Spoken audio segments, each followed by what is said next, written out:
यहाँ पर हमारे पास लॉगरिथम्स के मुतालिक कुछ लॉज हैं, तो हम इन लॉज को समझेंगे और फिर इन लॉज के मुतालिक हमारे पास कुछ क्वेश्चंस भी हैं, तो हम उन क्वेश्चंस को भी सॉल्व करेंगे।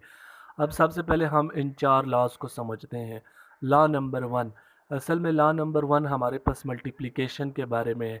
यानी कि अगर हमारे पास कोई भी दो नंबर्स हैं और वो आपस में मल्टीप्लाई हो रही हैं और उनका लॉग भी लिया गया है, तो हम उन दोनों नंबर्स का अलग अलग लॉग ले लेंगे और फिर उन दोनों को ऐड कर देंगे। इसी तरह लॉ नंबर टू हमारे पास डिवीजन के बारे में है। यानी कि अगर हमारे पास कोई दो नंबर्स आपस में डिवाइड हो रही हैं और उनका लॉग भी लिया गया है, तो हम उन दोनों नंबर्स का अलग अलग लॉग ले लेंगे और दोनों को सब्ट्रैक्ट करेंगे। ठीक है, यानी कि मल्टीप्लिकेशन में हम दोनों को ऐड करेंगे और डिवीजन में हम दोनों को सब्ट्रैक्ट करेंगे। अब इसी तरह लॉ नंबर थ्री हमारे पास पावर लॉ के मुतालिक है। यानी कि अगर हमारे पास कोई नंबर है जो कि पावर की शक्ल में हो, तो हम उस पावर को बैक पे ले जाएंगे। यानी कि पावर को हम लॉग की बैक पे ले जाएंगे। तो ये हमारे पास लॉ नंबर थ्री था। लॉ नंबर फोर हमें ये कहता है कि अगर हमारे पास कोई भी नंबर है जिसका लॉग लिया गया है किसी भी बेस में, तो हम उस नंबर का अलग से लॉग लेंगे और उस बेस का अलग से लॉग लेंगे और फिर उन दोनों को डिवाइड कर देंगे। अब हम इन लॉज के मुतालिक एग्ज़ाम्पल्स देखते हैं। अब सबसे पहले हम लॉ नंबर वन के मुतालिक एग्ज़ाम्पल देखते हैं। यानी कि अगर हमारे पास दो नंबर्स हैं 21 और 5 और दोनों नंबर आपस में मल्टीप्लाई हो रहे हैं और उनका लॉग भी लिया गया है, तो हम 21 का अलग लॉग लेंगे और 5 का अलग लॉग लेंगे और दोनों को ऐड कर देंगे। तो ये हमारे पास log 21 multiply 5 is equal to log 21 plus log 5 आ जाएगा।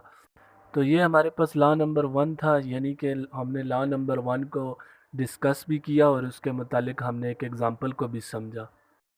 अब हम लॉ नंबर टू को एग्ज़ाम्पल की मदद से समझते हैं। सो फॉर एग्ज़ाम्पल हमारे पास दो नंबर हैं 15 और 30 और दोनों आपस में डिवाइड हो रहे हैं और दोनों का लॉग भी लिया जा रहा है। तो हम 15 का अलग लॉग ले लेंगे और 30 का अलग लॉग ले लेंगे और दोनों का सब्ट्रैक्ट कर देंगे, क्योंकि हमने पढ़ा था कि जब डिवाइड हो रहे हैं तो हम उसको माइनस करेंगे। तो ये हमारे पास लॉ नंबर टू था और लॉ नंबर टू के मुतालिक हमने एक एग्ज़ाम्पल को भी समझा। अब हम लॉ नंबर थ्री को एग्ज़ाम्पल की मदद से समझते हैं। सो फॉर एग्ज़ाम्पल हमारे पास कोई नंबर है जो कि पावर की शक्ल में हो। यानी कि फॉर एग्ज़ाम्पल 2 की पावर 5 और उसका लॉग भी लिया गया है, तो हम उस पावर को यानी कि 5 को बैक पे ले जाएंगे। तो ये हमारे पास लॉग 2 की power 5 is equal to 5 into log 2 बन जाएगा। तो ये हमारे पास लॉ नंबर थ्री था और उसके मुतालिक हमने एक एग्ज़ाम्पल को भी समझा। अब हम लॉ नंबर फोर को एक एग्जांपल की मदद से समझते हैं। सो लेट सपोज हमारे पास एक एग्जांपल है कि log 3 इन बेस 5।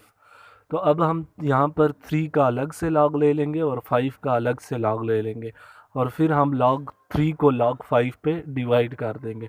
तो ये हमारे पास log 3 in base 5 is equal to log 3 divided by log 5 बन जाएगा। तो ये हमारे पास लॉ नंबर फोर के मुतालिक एक एग्ज़ाम्पल थी। तो हमने लॉ नंबर फोर को यहाँ पर डिस्कस किया और उसके मुतालिक हमने एक एग्ज़ाम्पल को भी देखा। तो ये चार लॉज हैं हमारे पास और हमने इन चार लॉज को डिस्कस किया है और इन चार लॉज के मुतालिक हमारे पास कुछ एग्ज़ाम्पल्स भी थी और हमने उन एग्ज़ाम्पल्स को भी डिस्कस किया है।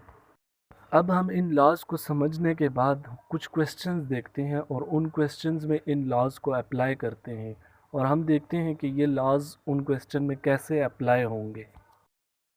सो लेट सपोज ये हमारे पास एक क्वेश्चन है और हमने इस क्वेश्चन में लेफ़्ट हैंड साइड को राइट हैंड साइड के इक्वल लाना है, लेकिन असल में हमने इस क्वेश्चन में इन चार लॉज को अप्लाई करना है जो कि अभी हमने डिस्कस किए हैं। सो अब हम यहाँ पर सबसे पहले लेफ़्ट हैंड साइड को लेट करते हैं। So left hand side is equal to 7 log 16 divide by 15 plus 5 log 25 divide by 24 plus 3 log 81 divide by 80। तो ये हमारे पास लेफ़्ट हैंड साइड है और हम अब यहाँ पर लेफ़्ट हैंड साइड को सॉल्व करेंगे। अब आप यहाँ पर स्टेप नंबर वन में देख सकते हैं कि हमारे पास 16 और 15 आपस में डिवाइड हो रहे हैं और इसी तरह 25 और 24 भी आपस में डिवाइड हो रहे हैं एंड 81 और 80 भी आपस में डिवाइड हो रहे हैं। तो हम यहाँ पर डिवीज़न वाला लॉ अप्लाई करेंगे तो ये हमारे पास log 16 माइनस log 15 आ जाएगा, और इसी तरह हमारे पास log 25 minus log 24 and log 81 minus log 80 आ जाएगा, जैसा कि आप स्टेप नंबर 2 में देख सकते हैं।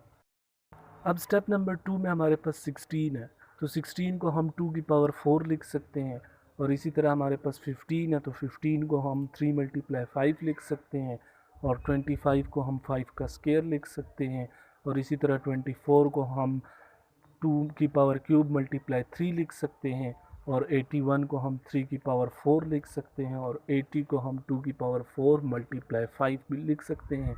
तो ये सारा हमने स्टेप नंबर 3 में लिख दिया। अब स्टेप नंबर 3 में हमारे पास log 2 की पावर 4 है, तो यहाँ पर हमारे पास पावर लॉ यूज़ होगा। तो जब हम पावर लॉ यूज़ करेंगे, यानी कि हम पावर को बैक पे ले जाएंगे, तो जब पावर लॉ यूज़ होगा तो हमारे पास 4 log 2 बन जाएगा। और इसी तरह हमारे पास log 3 मल्टीप्लाई 5 है, तो यहाँ पर मल्टीप्लिकेशन लॉ यूज़ होगा। तो जब हम मल्टीप्लिकेशन लॉ यूज़ करेंगे तो ये हमारे पास log 3 प्लस log 5 बनेगा, लेकिन चूंकि बाहर माइनस है तो ये हमारे पास माइनस log 3 माइनस log 5 बन जाएगा। तो इस तरह आगे वाली वैल्यूज़ पर भी हम पावर लॉ और मल्टीप्लिकेशन लॉ लगा के खुद सॉल्व कर सकते हैं। तो अब स्टेप नंबर 4 के बाद आप ख़ुद इसको सॉल्व कर सकते हैं, बिकॉज स्टेप नंबर 4 के बाद इसको सॉल्व करना इजी है। तो जब हम इसको सॉल्व कर लेंगे तो फिर इन द एंड हमारे पास left hand side right hand side के इक्वल आ जाएगी। लेकिन यहाँ पर समझाने का मकसद ये था कि हम कैसे इन लॉज को किसी भी क्वेश्चन में अप्लाई करेंगे। लेकिन इस क्वेश्चन में हमारे पास 3 लॉ यूज़ हुए हैं। लॉ नंबर 1 मतलब कि मल्टीप्लिकेशन लॉ, और डिवीज़न लॉ, और पावर लॉ। ये 3 लॉ यूज़ हुए हैं, लेकिन लॉ नंबर 4 हमारे पास यूज़ नहीं हुआ। तो अब हम लॉ नंबर 4 के मुतालिक एक क्वेश्चन देखते हैं। तो लेट्स सपोज ये हमारे पास एक क्वेश्चन है, log 2 इन बेस 3 मल्टीप्लाई log 81 इन बेस 2, और हमने इसकी वैल्यू निकालनी है। तो हम log 2 इन बेस 3 पर लॉ नंबर 4 अप्लाई करेंगे, और इसी तरह log 81 इन बेस 2 पर लॉ नंबर 4 अप्लाई करेंगे। तो जब हम लॉ नंबर 4 इस पर अप्लाई करेंगे तो ये हमारे पास log 2 divide by log 3 multiply log 81 divide by log 2 आ जाएगा, और log 2 और log 2 आपस में कैंसिल हो जाएंगे, और फिर हम log 81 को log 3 की पावर 4 लिख सकते हैं। तो यहाँ पर हमारे पास पावर लॉ यूज़ होगा, तो यानी कि 4 हमारे पास बैक पे चला जाएगा, फिर log 3 और log 3 आपस में कैंसिल हो जाएंगे, तो इन द एंड हमारे पास आंसर 4 आ जाएगा। आज हमने इन 4 लॉज को डिस्कस किया, और इन 4 लॉज के मुतालिक हमने कुछ एग्जांपल्स भी देखी, और फिर इन द एंड हमने कुछ क्वेश्चंस को भी सॉल्व किया।